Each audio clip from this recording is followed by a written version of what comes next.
Hello, welcome everybody. Thanks. So good to see you. We weren't here last week and we do apologize for not giving any notice. It was sort of a little bit of just a mix up. Trevor was out doing man stuff, weren't you? Man, well, hopefully there's some women doing that too. But I was out, up in the mountains in Oregon and doing some elk hunting, and while I was out there, I turned into a chia pet and out in fur. Kind of went native a little bit, just trying to blend in with the forest critters, and so no, it was great. I spent about 3 weeks out there. And just kind of, it's kind of my escape. That's my time to kind of recharge the battery, so to speak. And so it was great. It was fantastic, and I already miss it. But yeah, we got kind of snowed out. Took a bunch of snow last couple of days, so we had to kind of break camp early and come back. So I got to be here tonight. So I'm really excited. Well, we're happy you're here. So, welcome back. It's good to see you. We missed you. How you doing, Lynda? I'm doing okay. I've been so incredibly busy. And last week I had to go to a funeral. So it's never a pleasant thing when you go to a funeral. But, I'm okay. One last Halloween event coming up this week. And then I'll be, freer. Freer. But yeah, it's been busy. You'll have more moments to yourself. Well, we're crossing our fingers there. I'm not so sure. Yeah. Okay. Yeah, we've been pretty good. We actually did something that we've been meaning to do for the last few years. So as you guys know, my parents passed away both in 2021, 1 month away from, one in October, which just passed, and then my father's in December, which is just coming up. So we hadn't put their ashes into the, I don't know what you call it. I don't know. It's not really like, I want to say mausoleum, but it's not a mausoleum. I mean, that's pretty extravagant. We don't walk into it, but it was like, in the cubby hole, I guess, where. Like a little vault. Yeah. What's that? It's like a little vault. Yeah. And so we finally all got together yesterday and we went down and put our parents' ashes in there, and my kids came, and it was nice. It was nice. And, we put a bunch of little souvenirs and stuff that, reminded us of them throughout the years, and put those in. And so it was really nice. We're glad we did it yesterday, simply because it's going to get super cold coming up pretty darn quick. And, but now at least we have a place to go visit them and all of that. So, we had just been meaning to do it. We just didn't get a chance. So, that was that. And I want to introduce our guest tonight, because we only get an hour, so let's get to it. So our guest tonight is author, paranormal investigator. He's had many years of experience in the paranormal world. His name is Chiana, and we're going to bring him on. How you doing, Michael? Hello everybody. Hi, Michael. How are you all doing this evening? We are good. We are so happy to have you here with us today. So it's good to see you.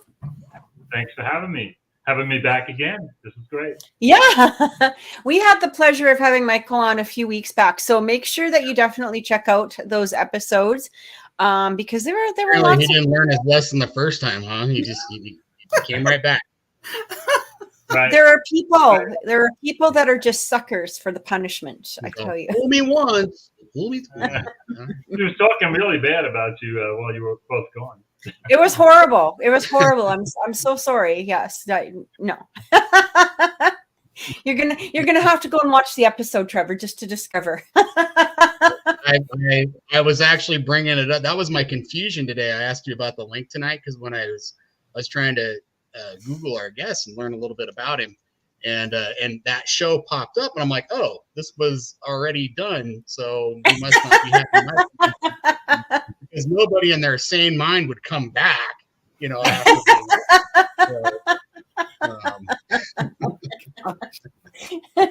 We do, but then I'm again, not. you said seen mine, so so Michael, we were the last time we were talking, we were talking about the shows that you have up on YouTube. And I actually am going to I'm going to show everybody your channel here. So it is A Journey Through the Past is your channel on YouTube. That's right. Okay. I have to figure this out. Just give me a second. Journey Through the Past TV. So we're just going to go here really quick. And you've got actually quite a few episodes up on here. I was watching some of them. Really good shows, you guys. You definitely, if you are interested in the paranormal and some of these amazing investigations, definitely go check it out. This latest one, this latest one is called The Ghost of Tom Dooley. That's correct. Do you want to tell us a little bit about that? Oh, sure. Well, for those who don't know about Tom Dooley, he was a folklore character here in North Carolina in the 1860s. There's a very famous song written about him, Hang Down Your Head, Tom Dooley, about the hanging of Tom Dooley. Well, it's actually a real story. It's set here in North Carolina in the Foothill Mountains. And Tom was a young man that was involved with 3 different cousins in his area, and was dating one since he was a young teen, and then he got involved with the other cousin, and eventually she got murdered. And so that's where the saga starts, and there are big trials that went on about who had murdered her. It actually made national attention. It made New York Times and went all the way to California. So it was a big crime of passion story back in the 1860s. And we were very fortunate to be able to investigate the jail where they had kept Tom and the other lady that he was involved with for 6 to 8 months while they were being held for the trial. Wow. Sounds like a way too close of a family. So that's just. Oh, yeah. Yes. Yes. So I remember hearing that name before, Tom Dooley. Even over here, I live in Idaho, grew up in Oregon. Okay. But I remember hearing that song, "Hang Down Your Head, Tom Dooley." Seems like I learned it like in grade school. That's right. That's right. So the Kingston Trio had recorded it in 1959, and it became an international song. But most people know the song, but don't realize that it was actually a real story. And it was actually coined the first lovers triangle murder mystery here in North Carolina in the 1860s. Nice. Oh my God. What, Lynda? Really neat. I mean, that's a heck of a long time ago. But the spirits are still there. They're still at this jail, and we've actually gotten some really great responses from them about this story. So that's now is the YouTube show is that the investigation of the jail? Is that what you're presenting? Or? What I do is I like to do true documentaries. So I'm not a fan of these TV shows, the paranormal TV shows. Watched them for years, hate them. I don't like to sit down and watch people sitting there investigating. To me, that is very boring. I like to do the history. I love to talk to all the people involved, or the historians, or anybody that's investigated with me and share their experiences through interviews. And that's about 90% of the show, plus the history, and then the evidence as well, that we've captured a ton of evidence from the location, explaining who we believe did the murder. Oh, cool. Yeah. That's neat. I actually got your so this is the trailer. I'm just going to play the trailer. Wait a minute. I have to do this the proper way. I keep thinking that you guys can see my computer, and I keep forgetting that you can't. So hang on a minute. All right, hang on. Now you can. There we correct? go. Yes. Now you can. Okay, so I'm going to play the trailer here. Okay. Hang on a second. down your head, Tom Dooley. Hang down your head and cry. Hang down your head, Tom Dooley. Poor boy bound to die. Better on the mountain. Swore she'd be your wife. Met her on the mountain where you took her life. Oh, hang down your head, Tom Dooley. Hang down your head and cry. Hang down your head, Tom Dooley. Oh, boy, about to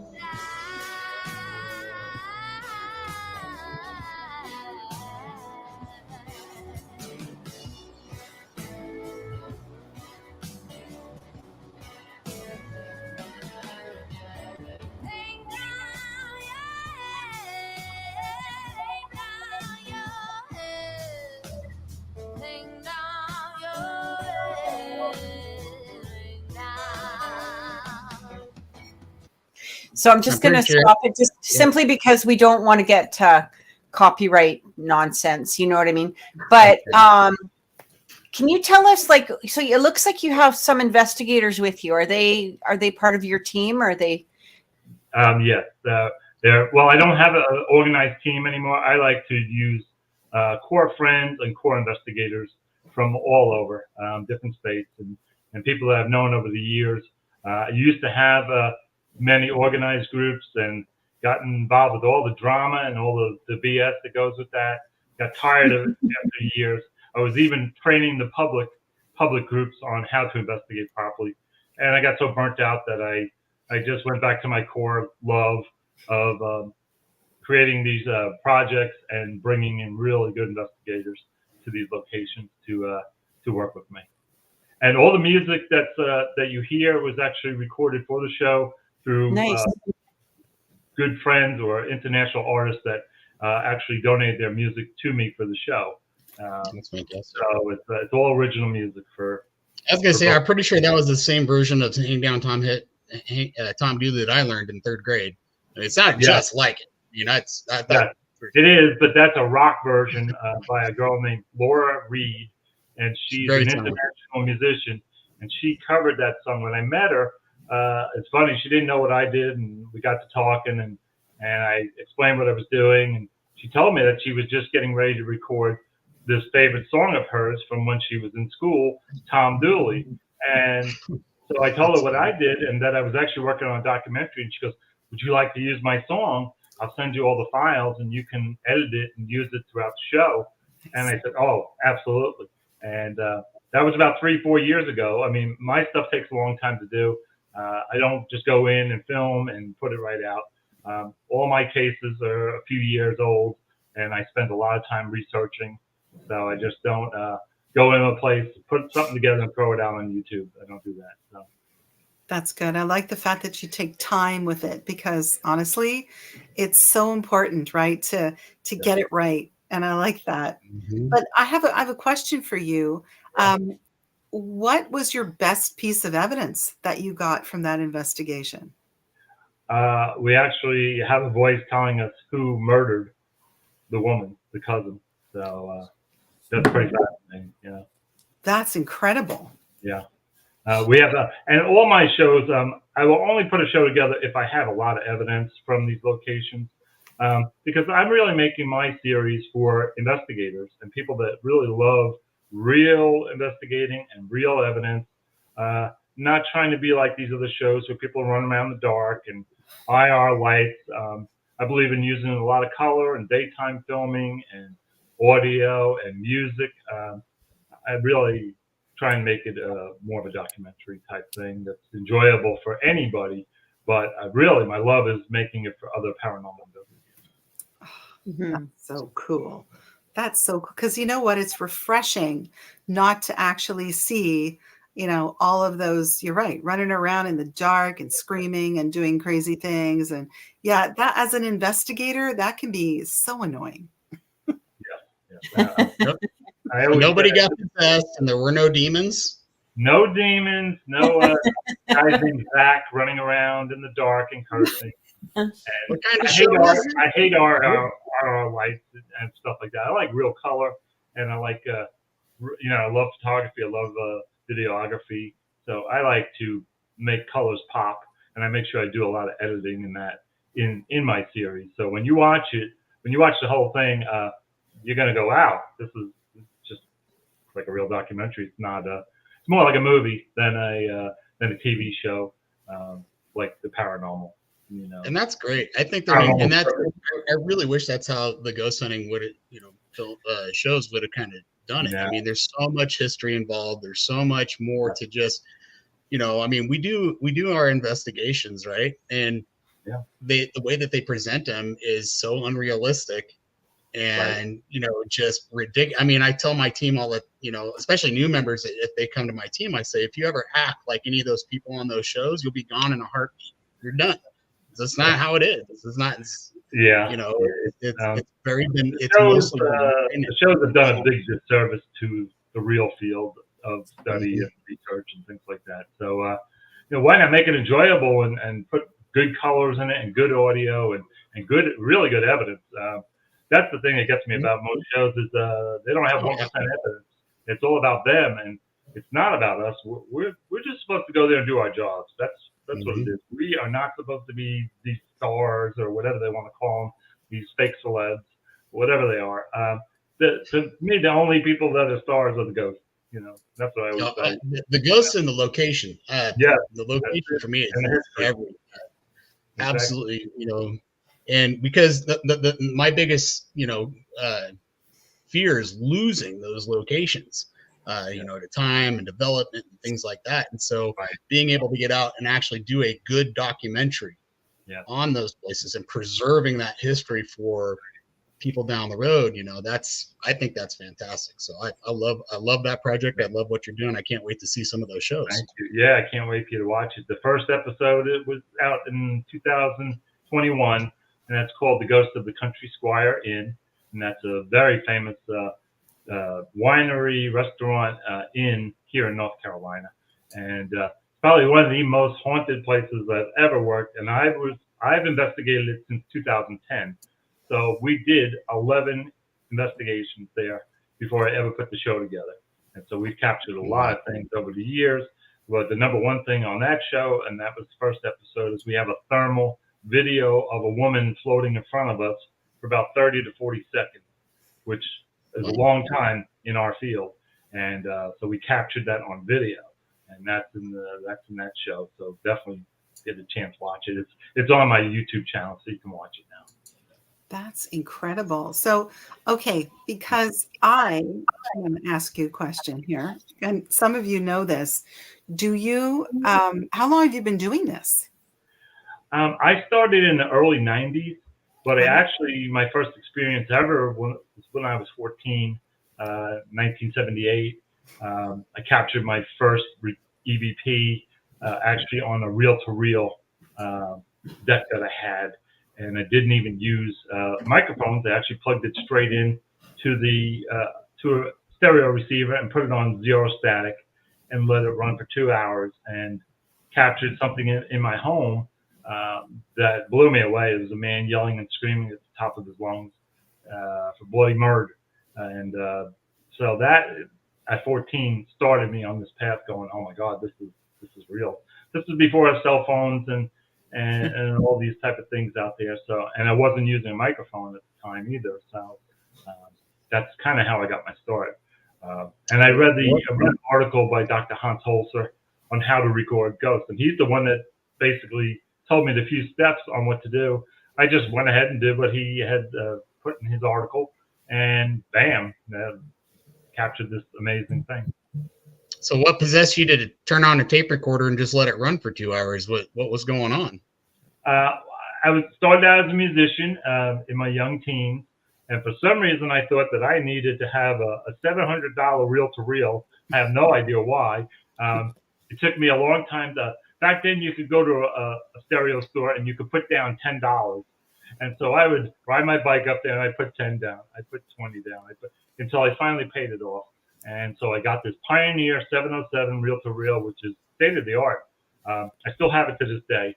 and it was top of the line, 2-channel, and that's when I had read the article after I had the reel to reel. And I said, wow, I read the article, and I'm like, I've always loved ghosts and ghost stories and the TV shows that we all grew up with, the Addams Family and the Munsters and all the ghost shows. But I never really thought about it that ghosts really existed. And after I read the article, I said, I'm going to try it. And I did and captured this, and I was blown away. And after that, I was like, oh, so that's put me on the path now. I'm 60 now, so been on the path a long time. So there was nothing going on in the home before you decided to do some recording. Like that must have been pretty freaky, actually, because, most of us start recording because we're hearing something, but I can't imagine like you recording and then you hearing something going, oh shit, I've been living with this the whole time. Well, it's funny. The house I grew up in, I never realized that it actually was a 1928 Dutch colonial. Didn't know at the time. When I was young, we didn't think about houses and the history of it. And we never had any activity in the home because we had 5 children and my parents. So there's 7 people in this house. So the house was very rarely quiet. Always going on. So never even thought about it. And like I said, I just figured, and from what I had read, it always, even back then, it said spirits are everywhere. And they don't have to be connected to your house. It's all your intent, which I still believe to this day, that there are spirits everywhere. So when I first recorded it and I captured it, I thought maybe it was a plane going down because that's what it sounded like somebody was, putting out a mercy call, SOS. But like I said, this was not through a microphone. This was through pure static and right into the reel-to-reel. So had something to do with the town or my neighborhood or the home, but I never did experience anything paranormal in the house. So it was kind of weird. Why did I put that recorder on and capture what I did? I love that. And what was your reaction? Oh, I almost fell on the floor when I first heard it because it was about an hour in.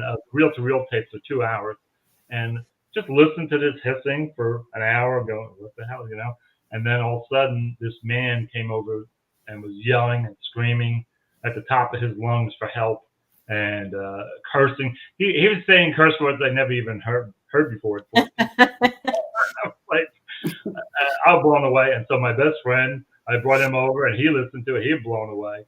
My father, I brought into the room. He was a total skeptic. He didn't believe in any. He used to make fun of us. And when he heard it, he jumped about 12 inches off the floor and ran out of the room. Years later, I kidded him about it. He said, "Oh, I was just kidding about that." I was like, "No, you weren't. You were shocked what you heard." So you kept the reel-to-reel. Did you keep that piece of evidence? Unfortunately, no. It got over the years.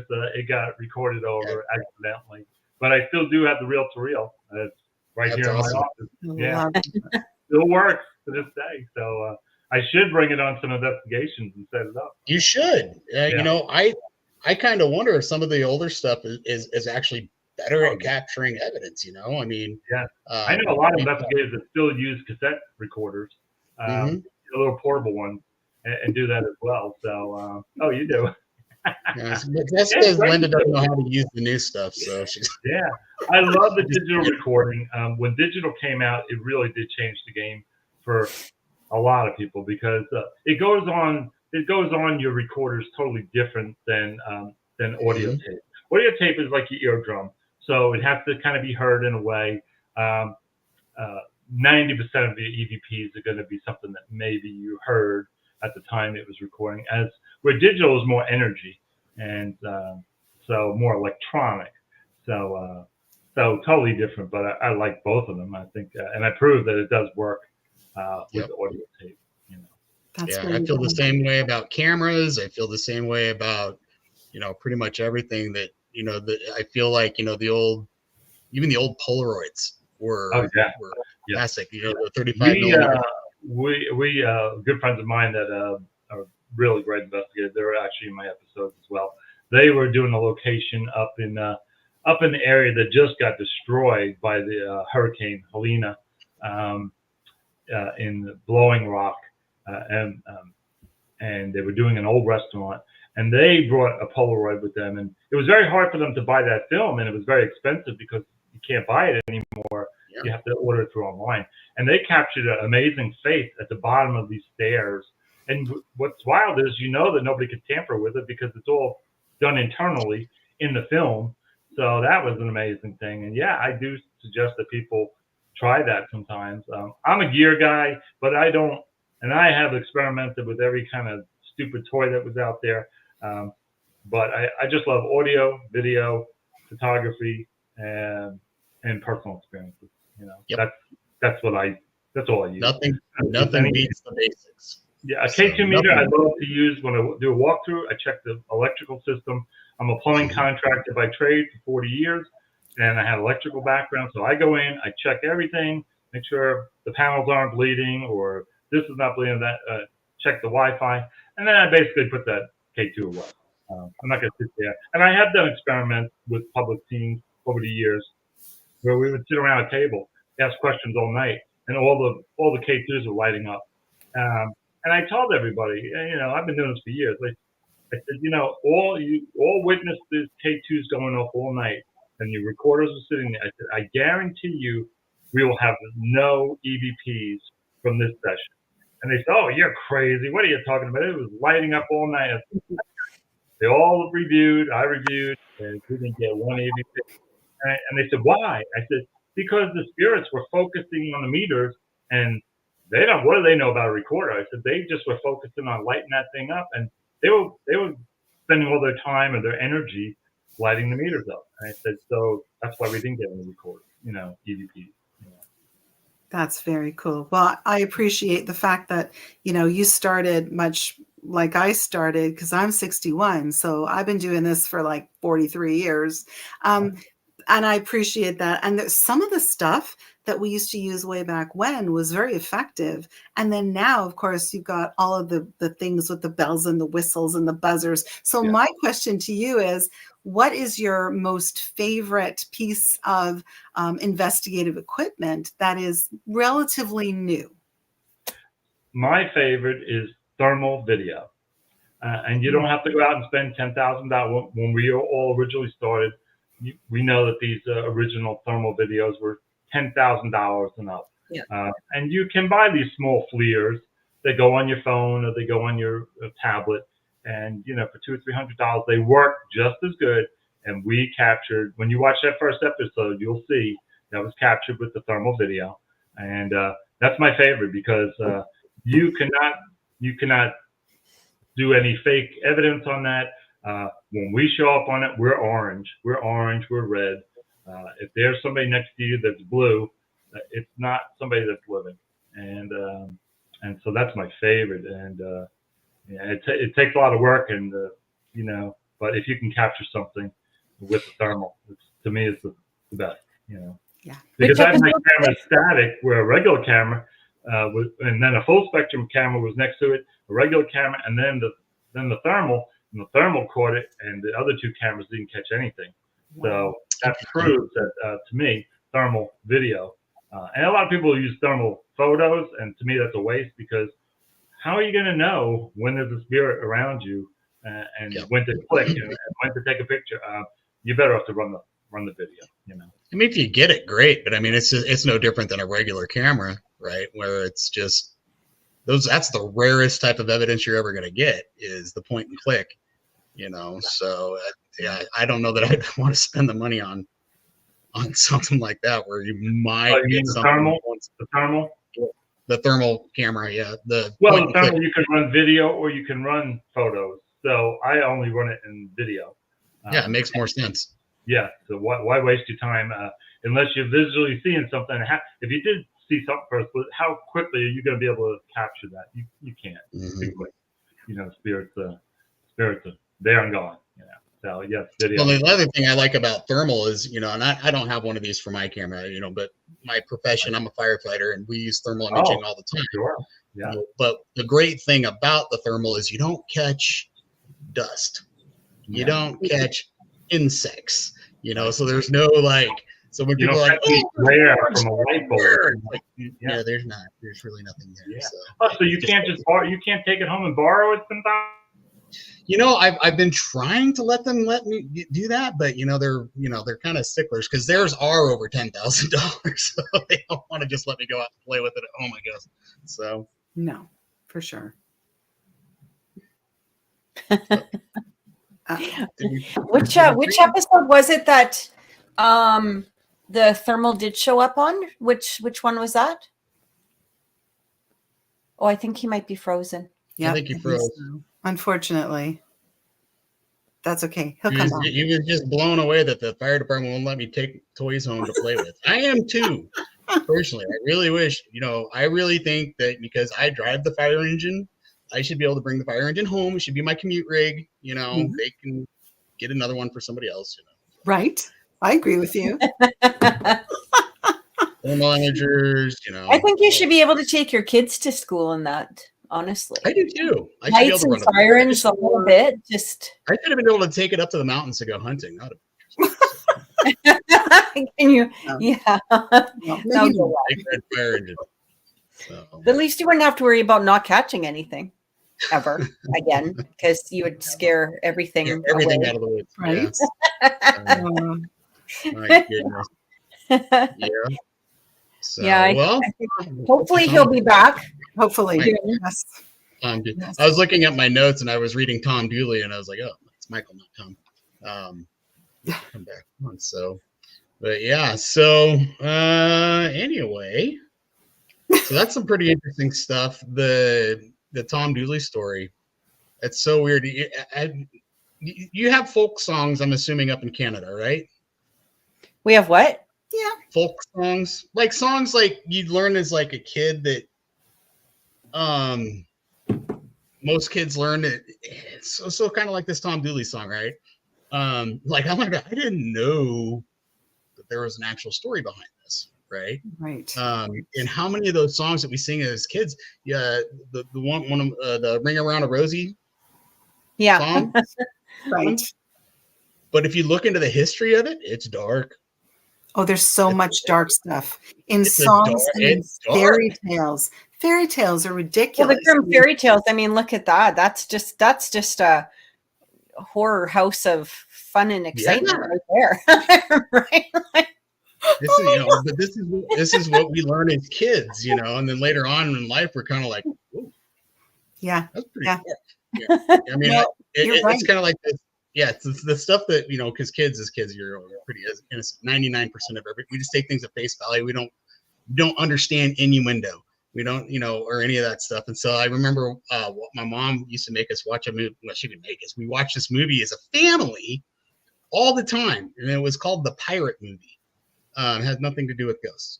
It was called The Pirate Movie, and it was a kind of like a musical satire of the Pirates of Penzance. Yes. Yes. I would say it. Pirates of It was Penzance. Yes. We loved that movie. We loved that movie. Right. And then I wanted to show my kids that movie. And I found it and I was so excited. And we were watching it together and I was like, oh my gosh, I can't believe my mother showed this to us because it was all innuendo. It was horrible. It was awesome. Yeah. So, anyway, we're back. We got you. Yay! We got you back. We lost you. The ghost didn't want me to be on. I'm glad you're back. I was trying to ad lib there for a second. I was like, oh. You know what's funny? I do have spirits out here in my room, and they do get temperamental.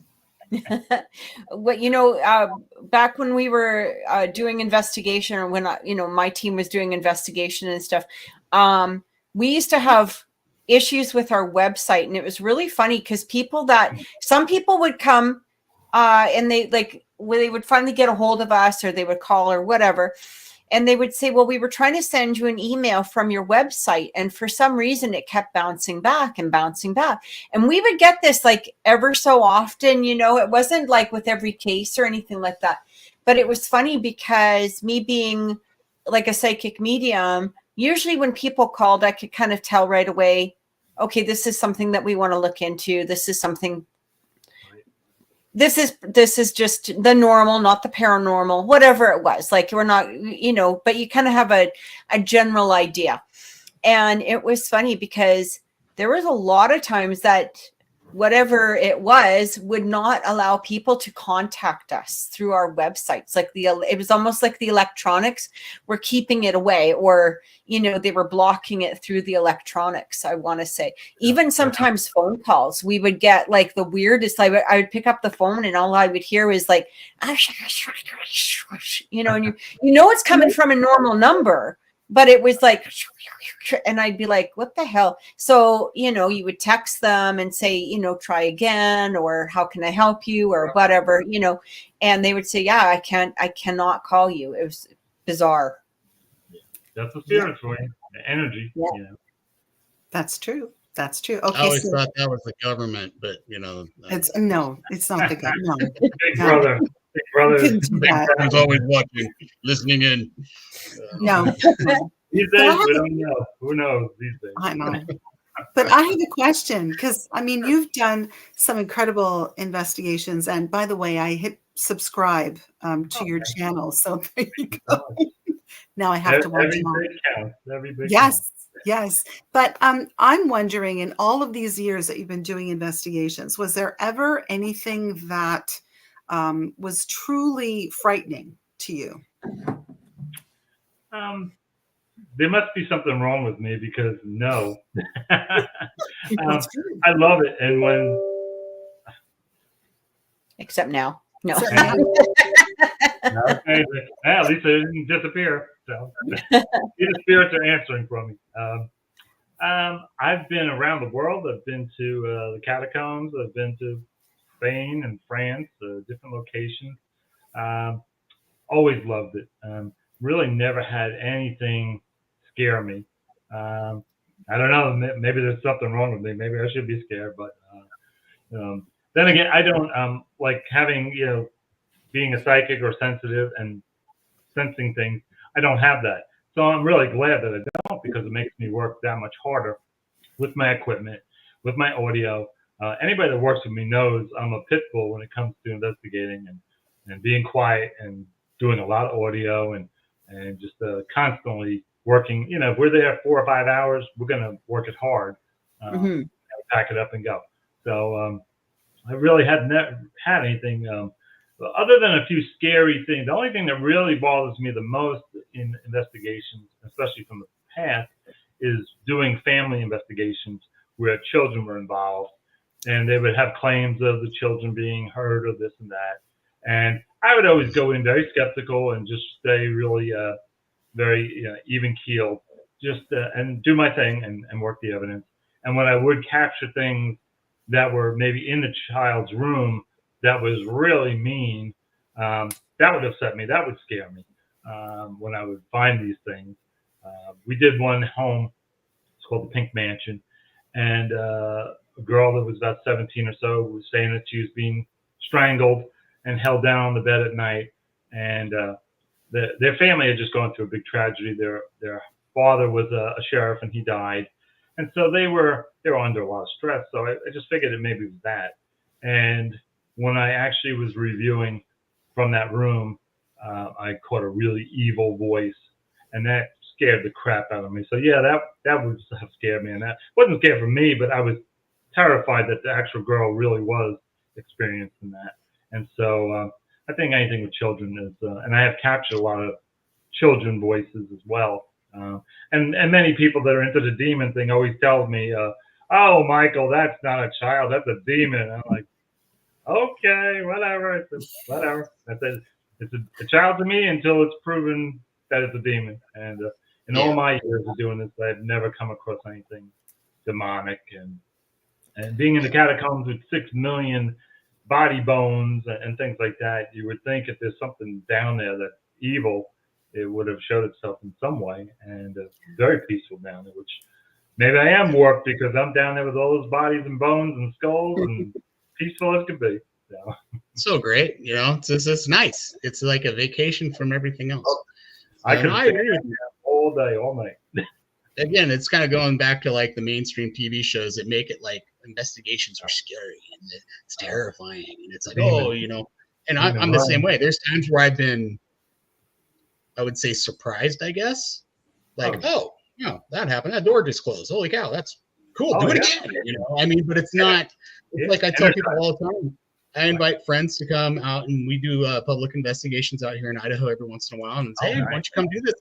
It's a fun date night, we show you some stuff, you might have some experiences, we'll give you stuff to listen to after, and oh no, I'd be too terrified. And it's like, really, it's not scary. I promise. That's where these shows create this problem. Hollywood is the biggest problem. They've made so many problems. And, a movie is a movie. Look, I love horror movies. I love to go to scary movies. I mean, I love it. I mean, ever since I'm a kid, I've seen every movie there is. And even to this day, when something comes out, I'll go see it. But yeah, that's entertainment. And it's entertainment. It's not paranormal. It's not entertainment. Yeah. I have a problem with these shows because people always say, oh, well, it's just for entertainment. I'm like, well, it shouldn't be for entertainment. The paranormal is something serious in life. And it's amazing to research it and experience it, but it should not be for entertainment. And that's why I have a problem with a lot of these shows. But that's my opinion, and everybody can have their own. So. I legit have friends that will no longer go to horror movies with me because I am the person that is right in the middle of your eardrum, and I break your eardrum, or smack you or scratch you. Oh my God. So I'm the guy they're like, I know we're not. No, we'll go watch a drama. I'm fine, But no. You got to watch a horror movie at home by yourself. You should be able to know that the screaming part is coming up. No, it doesn't work. No. I know it doesn't work that way. I know, but it's so fun to say. Yeah. What's that? I can't go to a movie. She will not go to any movie because she'll scream. And I'm like, I can't be seen with her, so. I ruin the horror movies because I'm like, oh, ghosts would never do that. Right. Ghosts could never do that. I'm more scared of the horror movies in the theater than I am doing the investigation. On investigations, I'm like, everybody, you watch a horror movie and, you're supposed to not run up the stairs. Well, I'm the person that is going to run up the stairs because I want to see what the hell that noise is. Like, right. With my camera, maybe that's where the insanity comes from. I don't know. But I want to know how Lynda watches horror movies now. So, what's your take on horror movies, Lynda? You know what? I'm not a horror movie person. I don't like the gore. So I'm not a gore movie person, but the horror or, that sort of suspenseful thing, I'm fine with that. But I don't like the blood and the gore. And to me, that's just, gratuitous violence. And it has nothing to do with actual suspenseful, horrific. It's not scary. Yeah. So that's my take on it. I'm the same. I like it. Yeah. Michael, I was wondering, so I kind of like to talk to people, from other paranormal teams and regions and stuff like that. What is your methodology when you go to set up for an investigation? When you're doing your investigation, what's the process that you go through, and how do you go about doing your investigations? Well, I love audio, so I'll set up if I'm in a residential home, I'll set up 6 different recorders in different locations because I've captured so many things over the years that I like to actually see if I can capture things on multiple recorders and kind of see angle-wise where these voices are coming from. Things like that. Thermal, I love to set up. We'll just go in. Sometimes we like to get the information or the history of what's going on at a location. Other times we don't like to go in blank. I used to do a lot of residential. I don't do any anymore. For me, I was doing it for so many years, and it was so draining to deal with the people and what they were going through emotionally that it was draining me. It was eating up all my energy, and I was worrying about these families. And I don't believe that. Me personally, I'm a great investigator that can go in, and if there's something there, I can capture it and get really good evidence. But other than that, I don't believe that you can get rid of a spirit I don't care if it's a good spirit or bad spirit. It's not my job to go in there and try and remove them. I don't think that you can. If I was a ghost and I was in my house and some guy was coming in and telling me that I had to leave, I'd tell him to go kiss my ass. I wouldn't leave. So I don't believe that it can be done. If spirit wants to leave, they will. If they don't, they don't. But I do like to just go in quietly, set up everything, and then get really, if I do have a certain amount of people with me, I will spread everybody out in different locations. I don't like to have people near each other. I'm to the point now I don't even investigate with more than 1 or 2 people. Usually myself and one other person, and that's it. I can't stand to have 5 and 6 people around anymore. It's not worth it. People are going to talk. They're going to make noise. They're going to burp. They're going to fart. They're going to make all kinds of sounds. And then you have to sit there for hours, wasting your time, trying to decipher. Deciphering the body noises. Yeah, I can't do it anymore. I've been doing it too many years. So I really will go into a place either by myself or just with one other really good investigator. And we'll just, it just works great that way. Maybe 3 at the most. That's very rare. But that's how I like to do it. And then are you doing like live EVP during that time? Are you listening to the recordings as you're going, or do you listen afterwards? I like to turn it on when I get there, and I turn it off as I'm getting in the car, and I let it run that whole time because I've captured so many things. Just before we're leaving, just before I turn the recorder off, captured so many great things, so I don't turn them off. And I don't like to listen. I don't like to sit down and waste my time listening to stuff. First of all, I think it distracts from the spirit. You have to go in, you have to show them respect. And, there's other, and like I said, people can do whatever they like. Everybody has their own different ways of doing things. That's fine with me. But when I'm on investigation, for me, it's my way or the highway. That's just how I am. And I've captured so many things that way. So that's great. That's why I like talking to different investigators and getting different points of view. And I know my team, I have created a set protocol on how we do our investigations. We do things the same way every day. Do you go and review? Do you stop and listen to things? No, I hate that. To me, it's disrespectful to the spirit, and you're not really a serious investigator if you're doing that, right? Because you're sitting there. You can't wait to get home. Go spend the 20 to 30 hours that you have to put in when you're at home. Do it that way. Don't sit there in the middle of an investigation and, oh my God, did you hear that? Oh my God, what was that? No, you can't do that. That to me, I'm the same way. I mean, we turn on our equipment when the investigation starts. I mean, my investigation usually starts because we'll start with an interview, usually like a day or 2 before the investigational interview. Right. And I have that on record. I record that because we'll get activity a lot of times when we're just talking to the client. We do baseline readings throughout the house. And then we'll set up all of our equipment. We'll run video and audio. And it does not stop until that's just we're packing things up and leaving. So right. That's the best way to be. I mean, if you want to I always tell people, it doesn't matter how many hours you're doing it. You're there 3, 4, 6 hours. You better work every bit of it while you're there and be serious about it. To me, that's the whole point of us being there. Is first of all to prove that there's something there. And also to capture what's there and to get any messages that we can for the family or for I do a lot of historical locations now. That's all I really do. And so, and that's how I started my group, the Heritage Hunters, years ago. Is when I first moved to North Carolina, I was going to historical locations and I started having a lot of paranormal activity. And so I just wanted to put how the history and the paranormal could go hand in hand. And that's how I made the Heritage Hunters Society. And so I love going to historical places. And I've gone to Mount Vernon. I've gone to Monticello. So my favorite are George Washington and Thomas Jefferson. And I've actually captured things at those locations.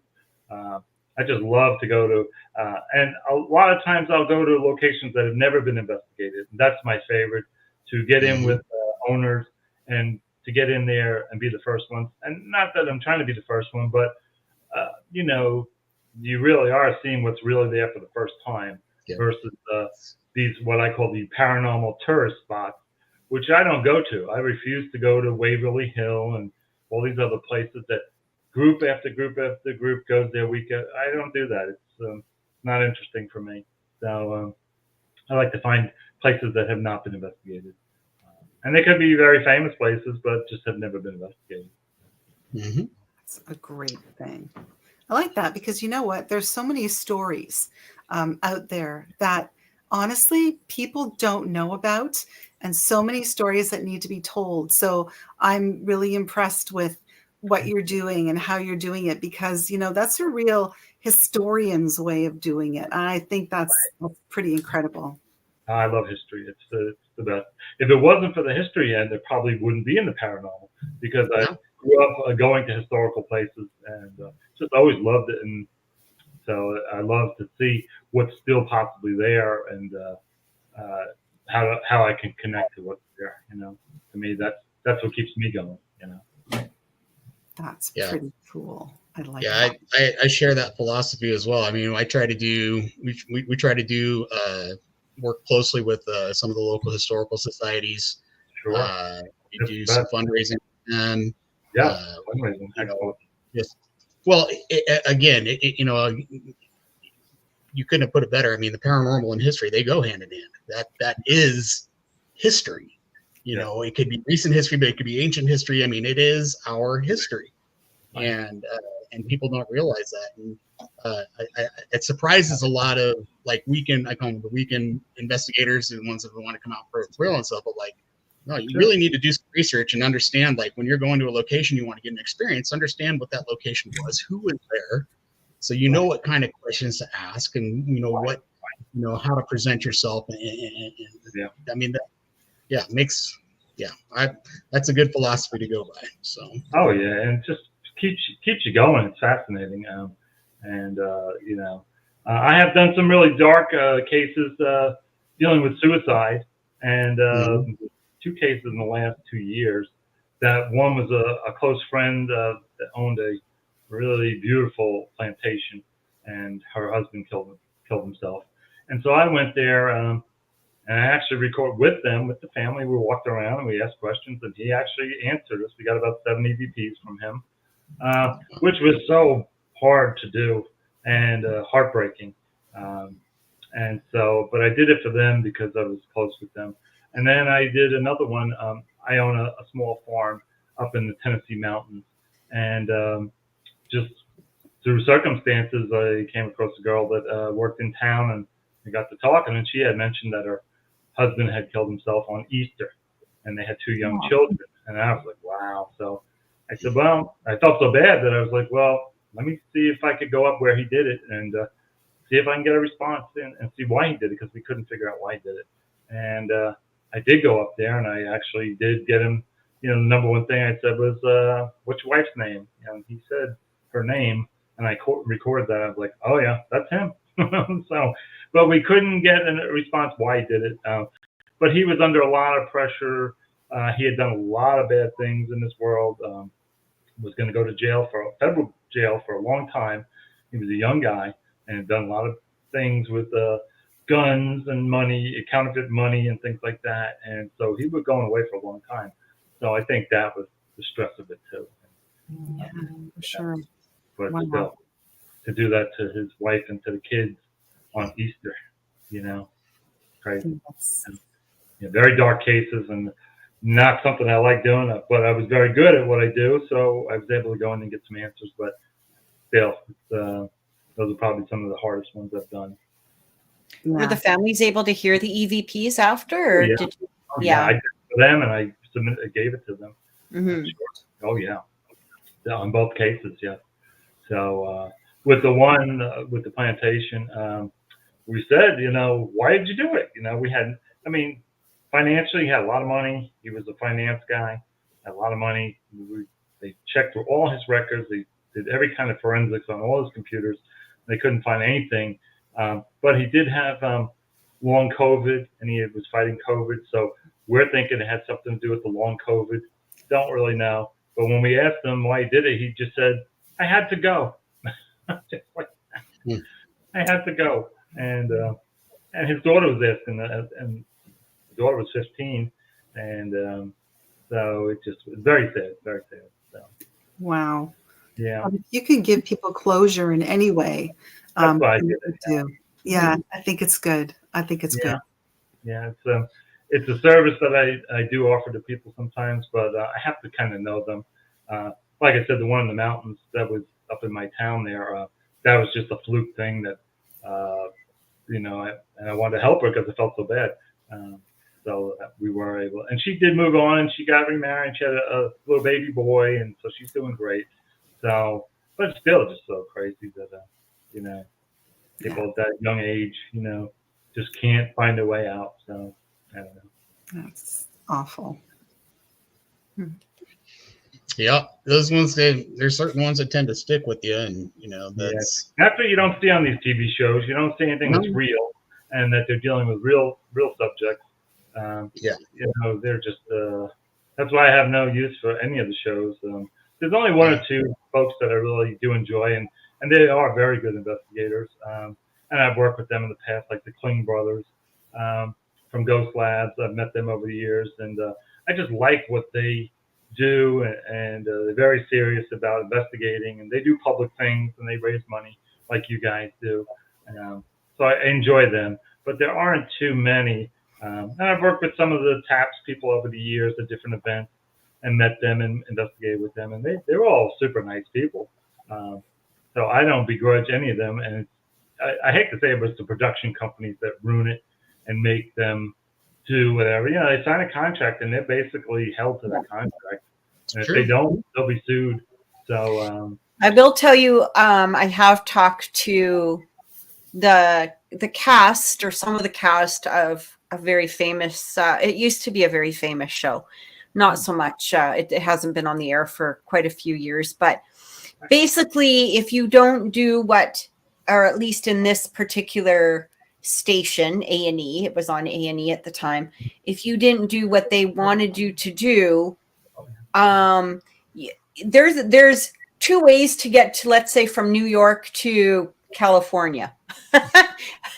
One is a straight flight, and the other one is like through like practically horse and buggy and maybe a train and a rickety old airplane that has like a broken wing practically, and that could take you like 4 days to get to, from one city to another, or you have the straight flight. And so it's really up to you how you want to present yourself through that particular episode. Or if you don't want to do what they, if they say, hey, we're going to attach a string to something, or, this is going to move, or this is going to, you're going to hear this scream, or you're going to hear this.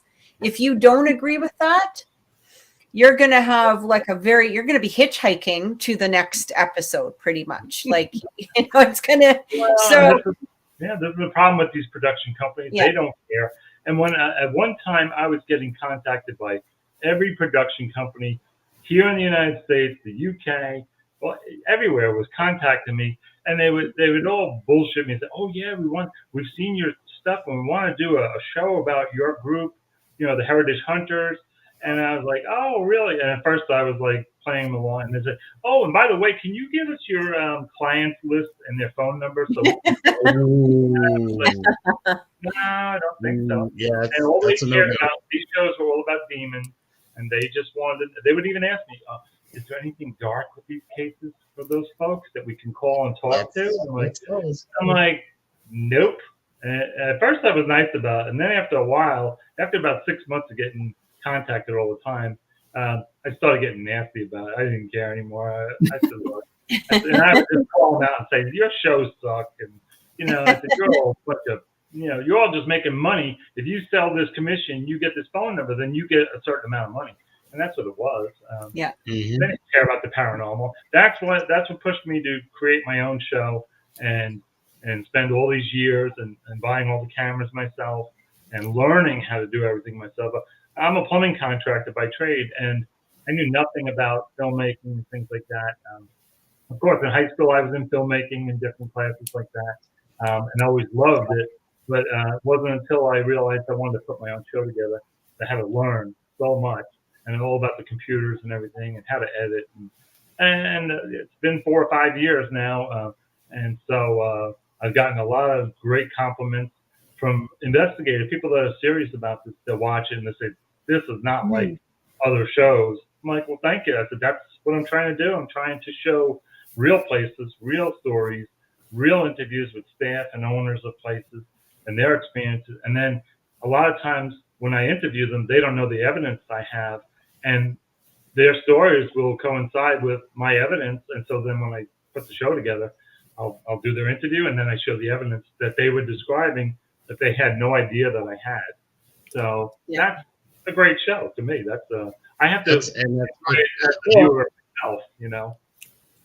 And you said it yourself earlier. It's like, you know, who wants to sit there and watch a bunch of people sitting around in IR, you know, or, you know, trying to. Investigations are inherently boring. They are really. They can be really dull. I mean, I can't. And I know you all know, it's like you're sitting there in the dark for 5 hours. It's been completely silent. Nothing is happening. You know, you're like, well, this was just like a complete waste of time.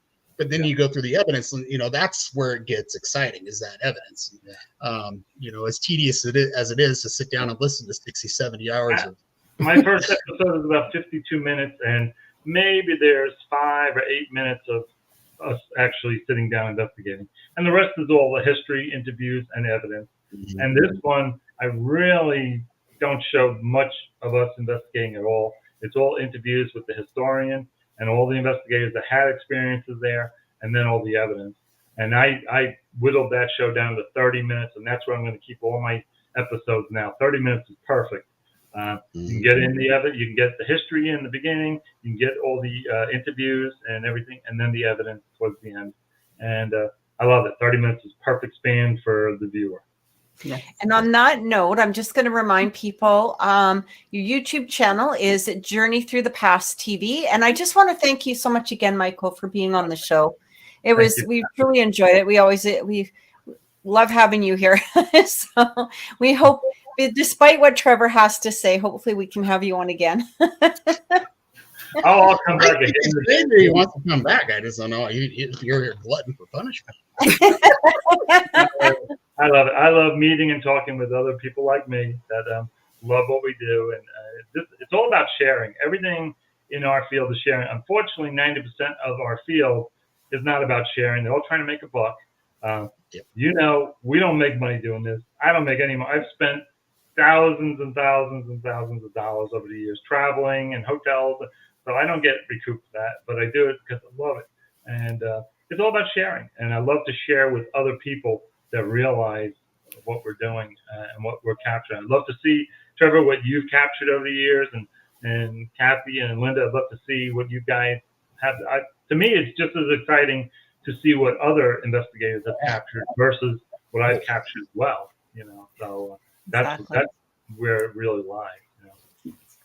Well, thank you so much again. And guys, thank you so much for watching. We will see you next week. And we truly appreciate you being here. Thanks for the support. Take care, everyone, and have a great